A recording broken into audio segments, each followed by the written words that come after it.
Good morning, I'm Bree Driscoll, and here's your Spectrum News in 90.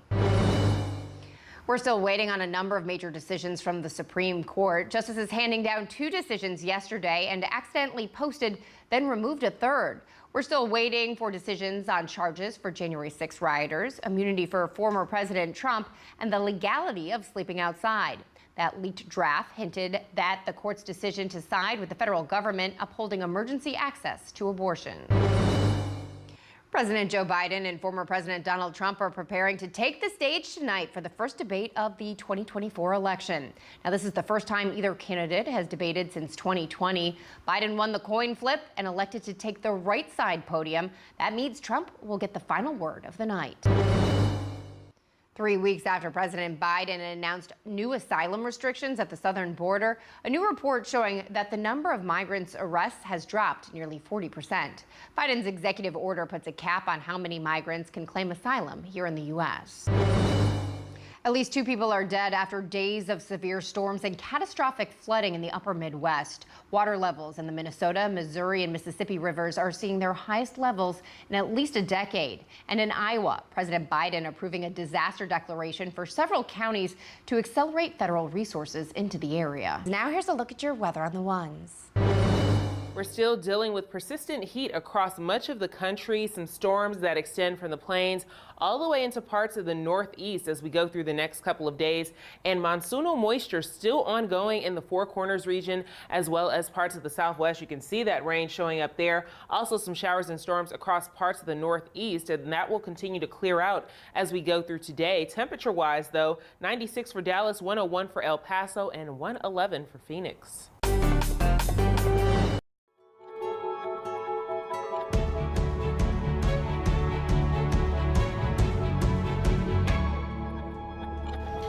Thanks so much for joining us here on Spectrum News. I'm Bree Driscoll. Today is Thursday, June 27th. We're awaiting a number of major decisions from the Supreme Court today. Justices handing down 2 rulings yesterday. A third opinion was posted temporarily on emergency abortions. The court quickly took the opinion down. Spectrum's national reporter Angie Gonzalez has more. The Supreme Court Wednesday mistakenly releasing the opinion in the pending abortion rights case, obtained by Bloomberg before it was taken offline. A spokesperson for the High Court acknowledged the error and said that the opinion would be released in due course. I think this points to how messy this Supreme Court is. Amy Hagstrom Miller is the founder of several reproductive health care clinics and has eagerly awaited the High Court's ruling. What was released seems to indicate that the justices will allow emergency abortions in Idaho to resume when a pregnant patient's health is at serious risk. Idaho currently has a near total abortion ban with very limited exceptions. This isn't only about Idaho.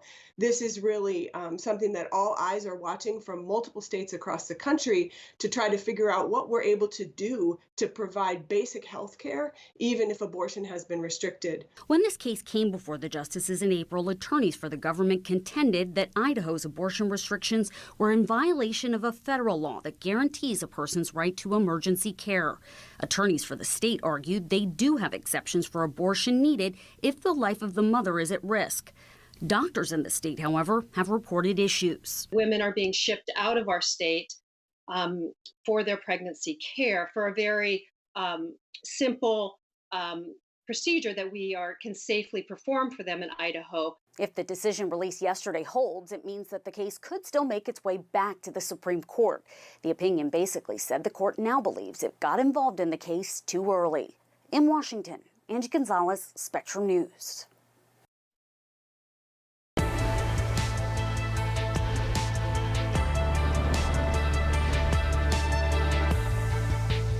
And here's a look at tonight's stage for the first presidential debate of the 2024 election. It's the first time both President Joe Biden and former President Donald Trump have been on a debate stage since 2020.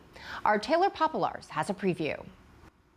The Biden campaign held a press conference at the Georgia State Capitol featuring 2 Republicans who call Trump a threat to democracy and are backing Biden.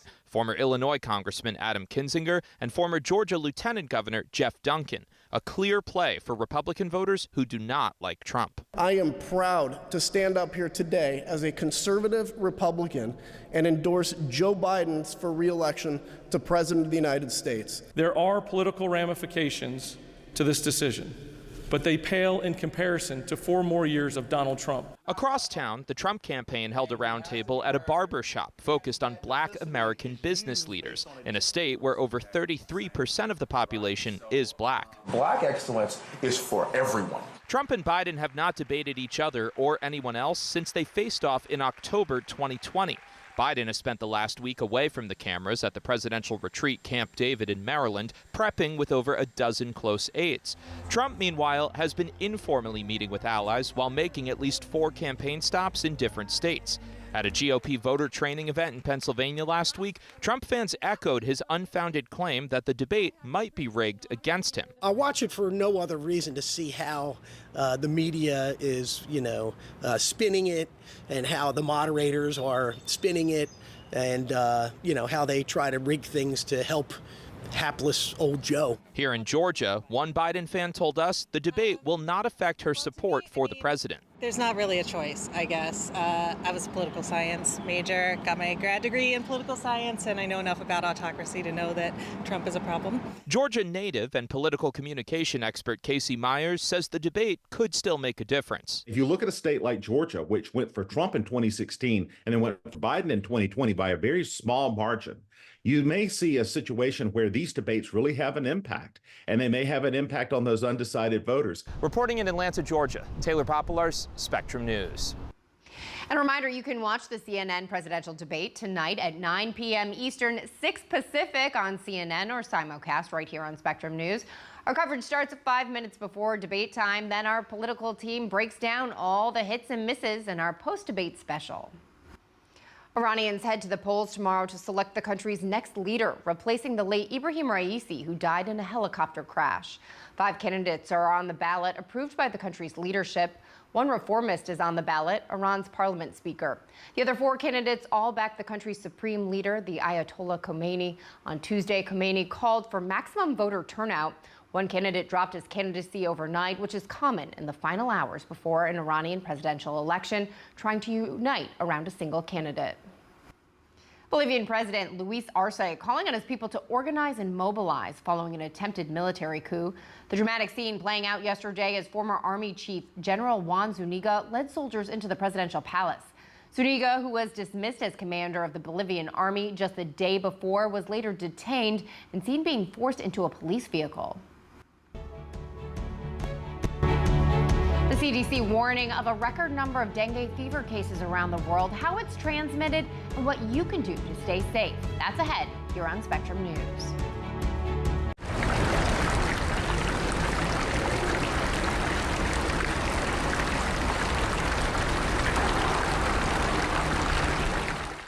Here's the deal. In this election year, people need a place to explore national issues that have an impact on their community. To understand those issues better, we're bringing together our team of local political journalists from across the country to break down what's happening. So join us every week to catch up on the key stories making a big difference across the nation and in your local community. Watch The Big Deal with Errol Lewis Friday nights at 9 Eastern, 8 Central on Spectrum News Plus. Available on all of your favorite devices exclusively on Spectrum. At Spectrum, we know how much you depend on the reliability of our products and services. Now, we've taken a new step forward in reliability by identifying potential service issues before they become a problem. If you're affected, we'll contact you and help schedule a free service appointment with one of our expert technicians. The proactive maintenance of our network is one of the many reasons Spectrum delivers the most reliable internet speeds in the nation. Spectrum, keeping you connected. When I was in foster care, I never knew when I would have to move. So I always had my suitcase ready to go. Then one day, I was adopted. My new parents opened their hearts and home to me. My parents cook my favorite breakfast for me every morning. My parents take me on trips I never thought I would go on. They gave me a home and an even better reason to use that suitcase. My parents aren't perfect, but they're perfect for me. I found hope in the midst of an overwhelming situation. Alcoholism is a disease that can affect any family. Everyone suffers, but there is help and hope at Al-Anon Family Groups. Al-Anon gave me my life back. I'm a better father and husband. Are you in an overwhelming situation because of someone else's drinking? Al-Anon and Alateen can help. Local and virtual meetings are available. Maybe one could work for you. Call 1-866-200-0033 or visit alanon.org/hope.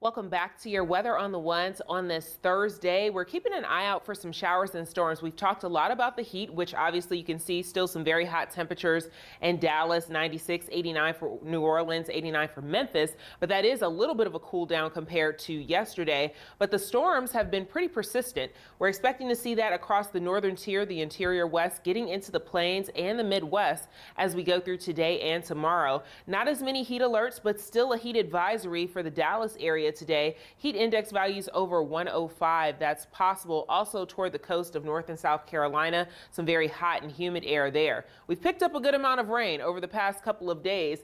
And as we look at the Four Corners region, they've also seen a good amount of rain in the past day or two. But really, it's been fairly persistent, going longer than that. This is monsoonal moisture. We've seen a lot of moisture moving into these areas. They produce a lot of rain very quickly and causes some flooding issues. So we're continuing to see that rain. Our flood risk for today is a 2 on a scale of 1 to 5 for areas like Albuquerque, as well as western Colorado, getting into Utah as well. And we are going to see that potentially in the northeastern portion of Arizona as well. So definitely keeping an eye out for flooding there, but not just there. North and South Dakota, all the way down into Oklahoma. And unfortunately, Iowa could see a good amount of flooding as well with that persistent rain. So as we time this out, you notice those storms getting going across parts of the west, eventually getting into the plains and the upper Midwest as we go through the overnight. Now with these storms, we could have some damaging wind gusts with them as well as hail, but the tornado risk is there, and that will be something that you want to look out for. Make sure you have a way to get those alerts overnight, especially if you live in the plains and in the upper Midwest. That area of risk starts to shift a little bit to the east as we go through tomorrow. We'll talk more about that coming up in less than 10 minutes.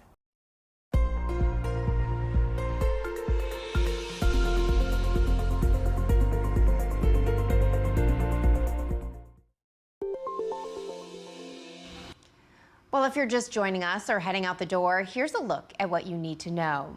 We're awaiting at least one opinion from the Supreme Court today and more tomorrow. Some major decisions still on the list: immunity for former President Donald Trump, charges for January 6 rioters, and a ban on sleeping outside. President Joe Biden and former President Donald Trump are preparing to take the debate stage tonight in Atlanta. It's the first debate of the 2024 presidential election. And at least 2 people are dead in the Midwest following days of severe weather and catastrophic flooding. The Minnesota, Missouri, and Mississippi rivers are set to see their highest levels in a decade. That's a look at what you need to know this morning. A new report from the Department of Homeland Security showing a drop in migrant encounters at the southern border. It's been just 3 weeks since President Biden announced sweeping new asylum restrictions. Spectrum's Ariel Ressler reports. After 3 weeks of President Biden's asylum restrictions, new numbers from the Department of Homeland Security show arrests have dropped 40% at the U.S.-Mexico border.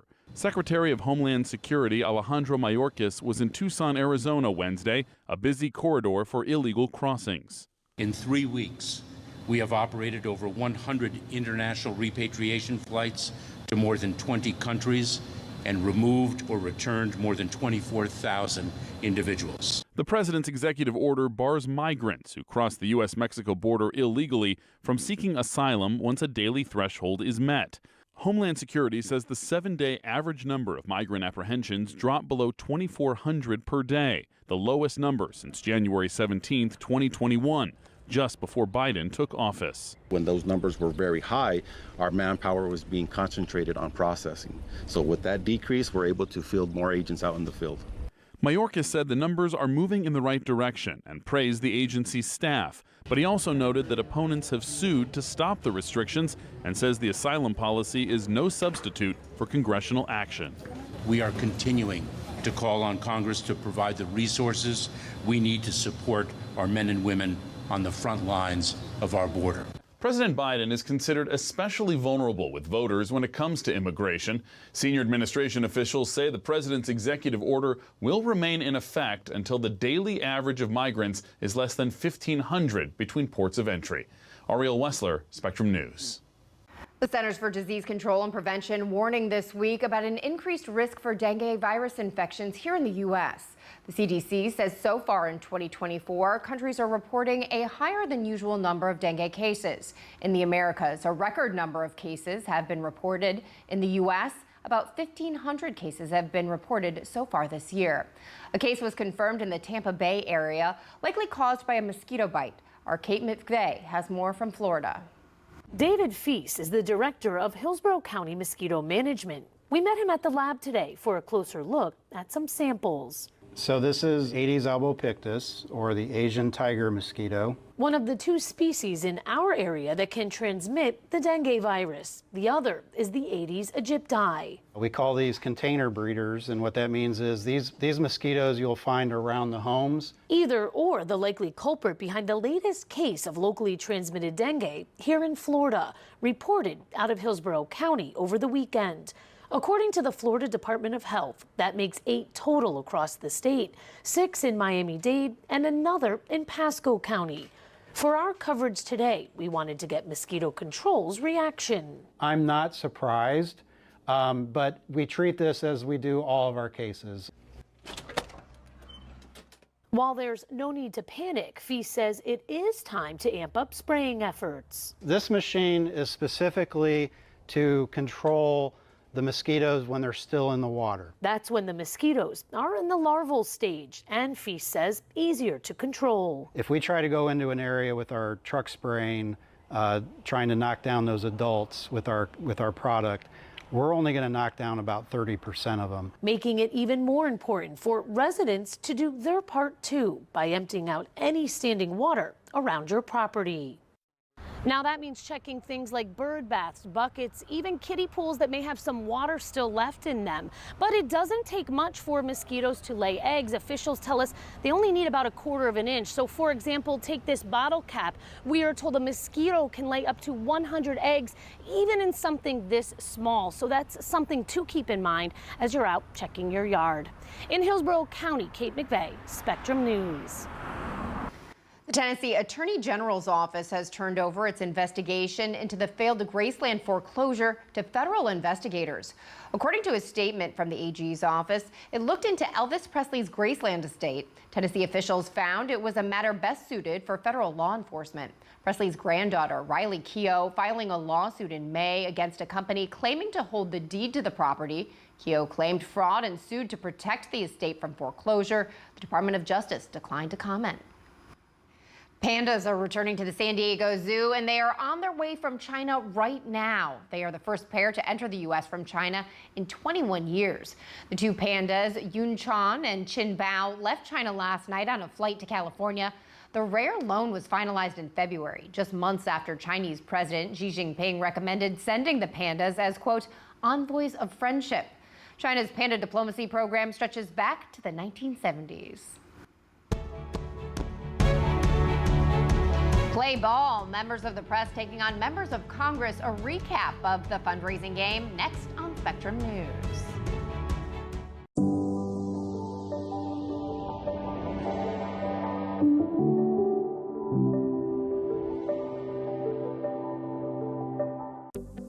Spectrum News Plus.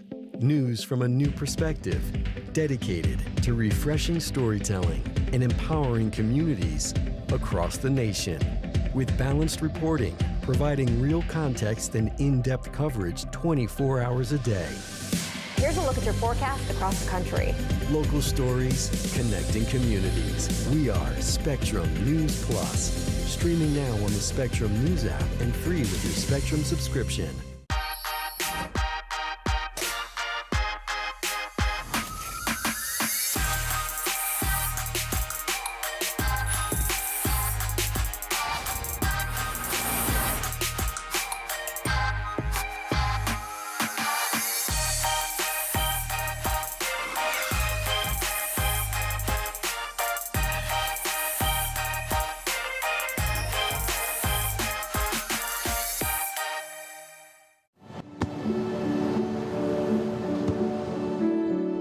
don't remember how it started. Go to that. Our back and forth. It always came back. Dad! You probably don't remember what you told me, That was perfect. but I heard every word.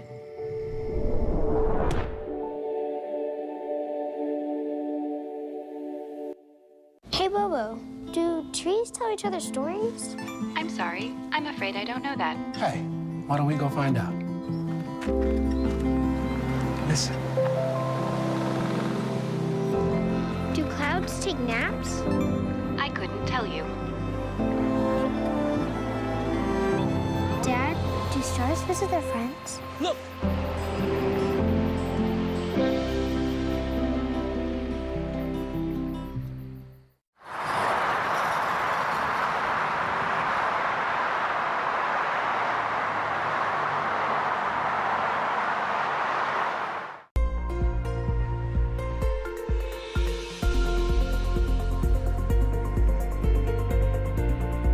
Thanks for joining us for your weather on the ones. Keeping an eye out for strong and severe storms today across parts of the plains and also down in parts of the southeast. There could be a few showers and thunderstorms that get a little stronger that have some damaging wind gusts. As we look at satellite and radar, a lot going on. That same system that's going to bring the chance for showers and storms extending back through parts of the Gulf states. Also the west very active. Some of that moving into the plains as well as into the upper Midwest. And that's where the risk goes for tomorrow as well. So looking at the severe risk for Friday, you can see areas like Omaha and Wichita as well included in that level 2 on a scale of 1 to 5. And then that risk starts to shift to the east as we go into Saturday. So if you do have plans for the weekend and you're in the Midwest, definitely want to have a way to get those alerts. We could have a few strong storms that develop. So as we time this out, looking at tomorrow morning, you can see those storms moving through areas like Minnesota and Iowa and getting into Missouri. Then eventually that's going to sort of dissipate a little bit as we go throughout the day. But then we see more storms start to develop again coming out of the plains as we go through early Saturday morning. So that's overnight. It's not the best time for storms to happen, so you definitely want to have a way to get those severe weather alerts. And then going into Saturday throughout the day, this is Central Time. You can see across the Great Lakes region that you're dealing with some strong storms, some gusty winds potentially in the Cleveland area. Then eventually that's going to move off to the north and east as we head through Saturday evening. Now looking at Saturday, you can see temperature-wise, 89 for Chicago with that chance for storms, 85 in Kansas City, New York City, around 80 degrees, maybe some storms coming in late Saturday night going into Sunday. Raleigh, a high of 95, 89 for Atlanta, 82 in Los Angeles, and a little windy in San Francisco with a high of 70 degrees. So some parts of the country going to have a nice start to the weekend. Others may deal with some showers and storms. Now in the tropics, we are watching a couple of areas. It is hurricane season. And both of these areas are a little far out right now, but we do have one area that has a high chance of development over the next 7 days. The other area has a lower chance, but it's a little closer. It's in the Caribbean Sea, so we will keep you guys up to date on that. But in terms of the heat, looks like that's sticking around. This is your 6 to 10 day temperature outlook, and a lot of the country likely to see above average temperatures.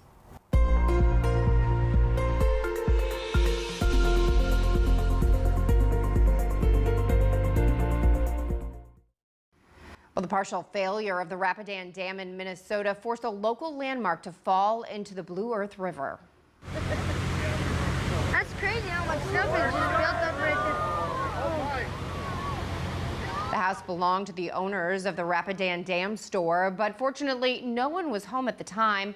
With Minnesota's historic flooding, the ground under the house had been undermined by water rushing around the 114-year-old dam, which partially failed Monday. That led to massive erosion of the shoreline. Bill Cobbs, a Hollywood veteran known for roles in Demolition Man, Air Bud, and That Thing You Do, has died. The actor's brother says Cobbs passed away on Tuesday peacefully at his home in California. Cobb's career spanned 5 decades with nearly 200 film and TV credits, including The Bodyguard and The Sopranos. His publicist said natural causes is likely the cause of death. He was 90 years old. An update now to a story we told you about yesterday morning. The D.C. Press Corps defeating members of Congress in a game of softball last night. But it wasn't about who won this bipartisan effort. It was all about raising millions for those battling breast cancer. Our national reporter Evan Kozlov has the sights and sounds from the ballpark. It's Congress versus media in Washington, D.C. Both sides looking for the W heading into the game. We got some people that can hit home runs, not me. The press has a little bit of advantage. They're not flying back and forth across the country. What's it like to face off against the lawmakers that you're usually chasing down, trying to get to answer your questions? Well, I will say they're very good losers. I know they trend younger, but we bring the ferocity. And while the competition gets fierce, the bigger purpose here is bipartisanship. Democrats and Republicans becoming teammates for the night. Boy, America could use more examples like this where people are coming together. And Spectrum News was being represented on the field. D.C. Bureau reporter Cassie Simeon, who covers the California delegation, played catcher for the squad. When you're in the halls of Congress, there's definitely a hierarchy and a respect level given to the members from the press, but when we're on the field, it's all smack talk, and it's all about raising money for this amazing cause. The annual game raises money for the Young Survival Coalition, which helps those diagnosed with breast cancer. Representative Debbie Wasserman Schultz, a Democrat from Florida, came up with the idea shortly after she was diagnosed with breast cancer herself. It started as an idea in your head, and now it's this. I mean, how's that feel? It started as an idea in my head, and we played on a little, park field, and now we get thousands of fans, incredible sponsors. The fact that we can make a difference in young women's lives is just everything I could have possibly dreamed of. This is what we should do, is all get together. And perhaps nobody was cheering the players on more than 97-year-old Maybelle Blair, who was a professional women's baseball player way back in 1948. This is one time they come together. It's on account of sports and softball, right? You don't see them out here arguing, and I love it. DC Press Corps did pull it off, winning 9-4, and more importantly, they raised a lot of money for charity. Reporting here in Washington, Evan Kozlov, Spectrum News. Taking steps to strike out cancer. And you can always stay connected with us here at Spectrum News by getting your national and local headlines on the go. Just download the free Spectrum News app. It's available in the App Store and on Google Play. I'm Bree Driscoll. Thanks so much for watching. Your Spectrum News in 90 is coming up right after this short break. Stay with us.